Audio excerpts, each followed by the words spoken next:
Des maisons, des jardins, toujours submergés. La pluie s'est arrêtée depuis hier soir.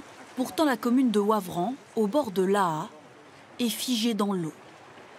Déjà inondée il y a quelques semaines, Alain attend la décrue particulièrement lente. La dernière fois, en 7-8 heures de temps, il n'y avait plus d'eau dans le terrain. Toute l'eau était partie. Que là, vous voyez, depuis la décrue et depuis hier, et il y a encore énormément d'eau. Les sols gorgés d'eau évacuent beaucoup moins vite les nouvelles précipitations. Difficile de se frayer un chemin dans les rues de la commune. Dans le village voisin de Remilly-Virquin, Madame la maire surveille le niveau du cours d'eau qui se retire centimètre par centimètre. On est à 1,60 m par rapport à 1,80 m ce matin.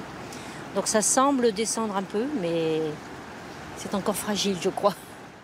Pour accélérer l'évacuation de l'eau jusqu'à la mer, un important dispositif de pompage est en train d'être déployé. 30 pompes, venues de toute l'Europe, sont réparties sur le territoire inondé, à Saint-Omer, Calais ou encore à côté de Dunkerque. Rien qu'ici, 10 d'entre elles ont été installées. Toutes les pompes seront opérationnelles d'ici demain, de quoi évacuer l'équivalent de 25 piscines olympiques, toutes les heures. Voir les améliorations à l'œil nu, c'est quasiment impossible. Mais toute l'eau qui est évacuée ici, c'est de l'eau en moins en amont, dans tous les cas. En fonctionnement 24 heures sur 24, elles sont installées pour au moins 14 jours, le temps que tous les cours d'eau retrouvent leur niveau habituel. Et si l'on compare à novembre dernier, l'eau est montée plus haut, mais sur une surface moins importante. 169 communes inondées contre 282 la dernière fois. Pour les sinistrés déjà touchés, entreprises et particuliers, le marathon des demandes d'indemnisation va donc recommencer. Florence Dujevigny, Manon Debu et Vincent Pierron nous disent comment les choses pourraient se dérouler. Ce mur vient de céder, arraché.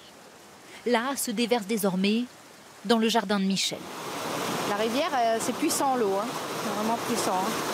Encore un nouveau sinistre a déclaré à son assurance. Merci de patienter quelques instants. Un conseiller va prendre votre appel. 14 minutes d'attente et rien. Merci de rappeler. Une tâche de plus sur sa liste. Depuis 2 mois, tous les soirs après le travail, elle se bat pour sauver sa maison. Il y a un cuisiniste qui est passé, il y a la plomberie, il y a toutes les menuiseries, il y a le chauffagiste, il y a aussi tout ce qui est placo, les plaquistes, les peintres. Il faut faire vraiment le maçon pour tout ce qui est extérieur. Son voisin, lui, avait avancé 1 500 € pour réparer son carrelage. Va-t-il être remboursé? Aucune idée. Est-ce qu'il faut refaire passer un expert suite à la deuxième inondation? S'il faut encore refaire un autre dossier, voir si les dossiers vont être acceptés, parce qu'on va nous dire bah, attendez, vous êtes parti sur un premier dossier, maintenant vous nous en envoyez un deuxième. Dans cette société d'engins agricoles, 8 camions hors service, 380 € de franchise chacun. Juste cela, plus de 3 000 € puisés dans la trésorerie. Élodie n'a reçu qu'un seul acompte de l'assurance. L'assurance qui vous met l'impression en disant il nous faut des prix, il faut un chiffrage, il faut du temps pour faire tout ça. Il faut aller rechercher vos factures parce qu'on a tout perdu, on a perdu l'intégralité des archives. On va y laisser des plumes, ça c'est certain. Tous ont la même hâte, revenir à leur vie d'avant. On voit que depuis 2 mois, c'est le nord-est qui est touché, mais le risque d'inondation est beaucoup plus large. 1 Français sur 4 est concerné.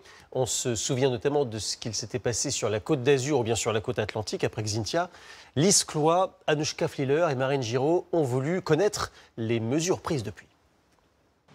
Pas une goutte de pluie à l'horizon. Et pourtant, cette ville-là va être rasée suite à des inondations à répétition. 3 en seulement 4 ans.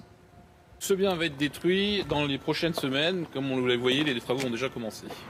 Voilà à quoi ressemblait la ville de Mandelieu-la-Napoule en 2019, lors des inondations.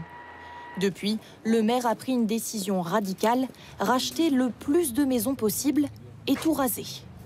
4 millions d'euros déjà dépensés, un objectif, plus aucun habitant dans cette zone inondable. Nous commençons à le faire parcelle par parcelle. Aujourd'hui, on en détruit 7. Ça va rendre à peu près 6500 m² à la nature pour que le cours d'eau puisse retrouver sa place. Donc c'est une étape. Il en faut encore beaucoup d'autres.